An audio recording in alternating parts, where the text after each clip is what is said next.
Nigeria Electoral Body, the Independent National Electoral Commission, INEC, has rejected the petition seeking the dismissal or recall of the West Africa nation female senator, Natasha Akpoti-Uduaghan, who is currently representing Kogi Central Senatorial District at the Senate chamber of the country National Assembly, stating that the petitioners failed to meet the constitutional requirements for the recall process to scale through. This, apparently a continuation of the political drama that has ensued since the female senator accused the Senate President, Godswill Akpabio, of sexual harassment. INEC, in a statement a few hours ago, narrated why the petition was rejected as presented verbatim below. The Commission held its regular weekly meeting today, Thursday the 3rd of April 2025. Among other issues, the meeting considered and approved the report of its physical count of the signatures, thumbprints forwarded with the petition for the recall of the senator representing Kogi Central Senatorial District, in line with Clause 2b of the Regulations and Guidelines for Recall 2024.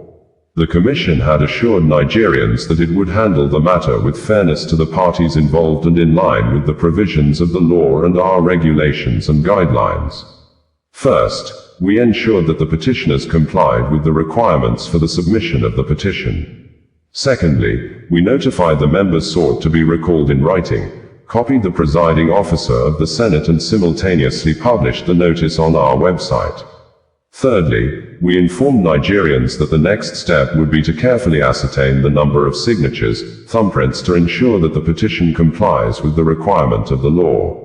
This exercise has now been completed. For emphasis, a petition for the recall of a senator must comply with the provision of Section 69 of the Constitution of the Federal Republic of Nigeria 1999, as amended, which requires the signatures of more than one-half of the registered voters in the constituency.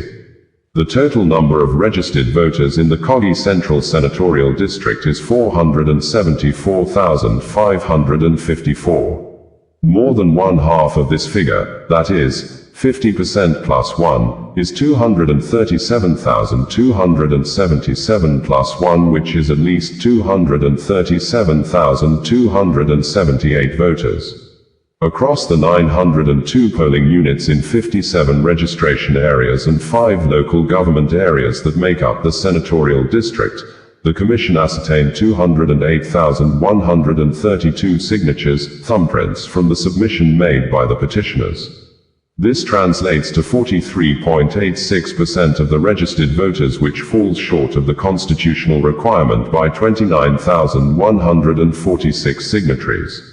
Consequently, the petition has not met the requirement of Section 69 of the Constitution. Therefore, no further action shall be taken on the recall of the senator.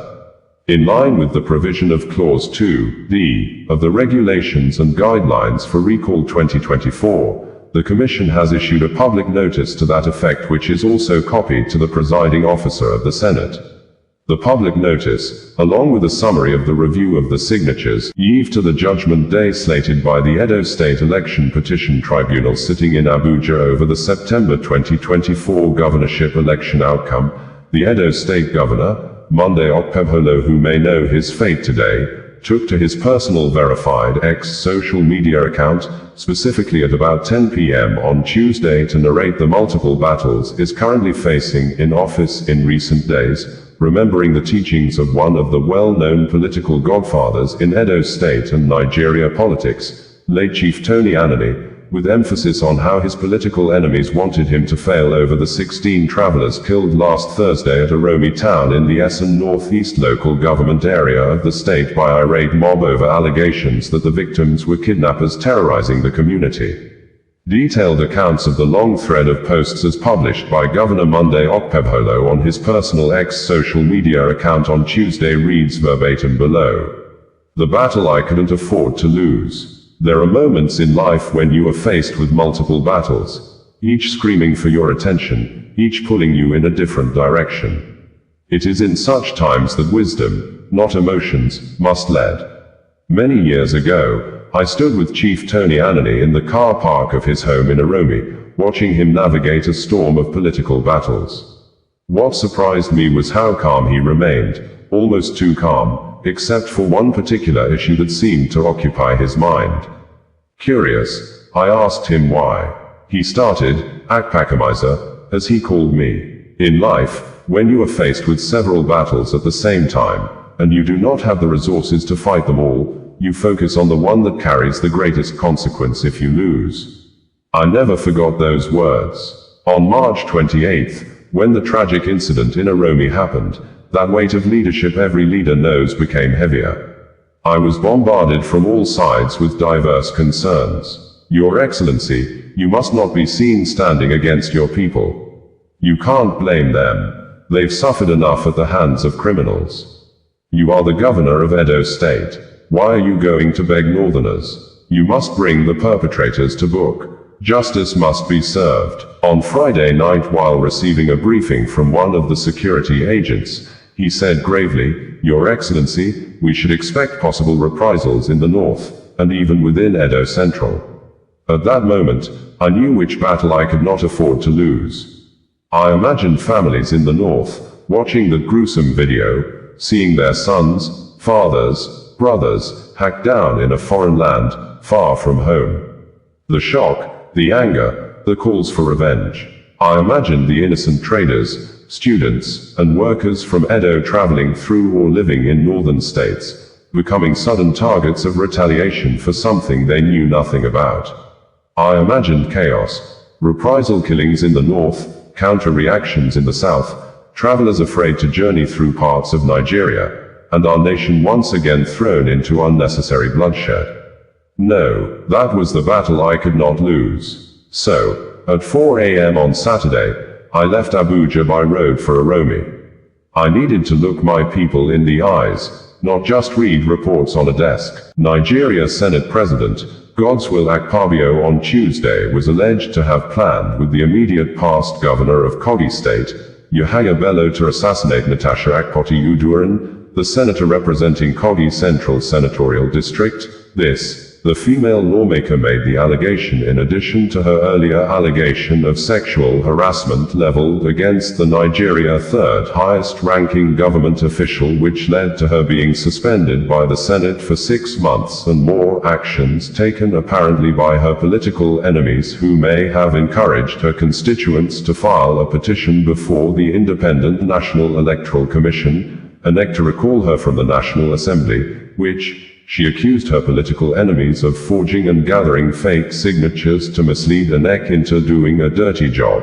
As such, she was warned to cancel her homecoming rally and procession after the Kogi State Governor, Usman Ododo, banned political rally and procession in the state. Subsequently, the Kogi State Command of the Nigeria Police Force issued a stern warning threat message on Tuesday morning that the political gathering may be hijacked by hoodlums based on intelligence gathering. But despite the threats, the people of Kogi State came out in a very large numbers to receive and honor the female senator who arrived the venue of the homecoming Saga celebration with helicopter.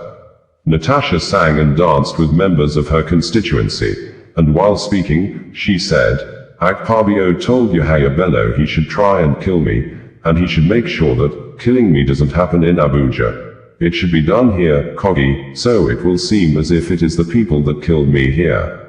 Channel's television reporter who monitored the homecoming Saga celebration reported that Senator Natasha Akpoti-Uduaghan on Tuesday received a rousing homecoming from her supporters and residents of the Ehima community of Kogi despite the state government's ban on rallies and processions. As early as 8 a.m., her supporters from the 5 local government areas of Kogi Central Senatorial District that Akpoti-Uduaghan represents gathered at the Ehima community of the Okpebholo local government area to welcome the People's Democratic Party (PDP) lawmaker. Several local musicians took turns entertaining the people who attended the celebration while they awaited the arrival of the female lawmaker. It did not, however, take long before the embattled senator arrived at the place in a white helicopter, eliciting applause from her teeming, jubilant supporters. Yesterday, we heard on the news that rallies and gatherings will not be allowed, that roads will be blocked, and convoys leading into the state will not be allowed. I knew that we were the targets. But then I said, this is not political season, this is not campaign time, the lawmaker told her supporters and constituents. We are not having a rally. This is just me, the senator representing Kogi Central, coming down to her people to celebrate this festive time. The Salah with you, and there is nothing wrong with that. I am breaking no law. This is Nigeria. We have the right to be free, to express our choice in gatherings and celebrations, Natasha stated in quote, according to Channels Television.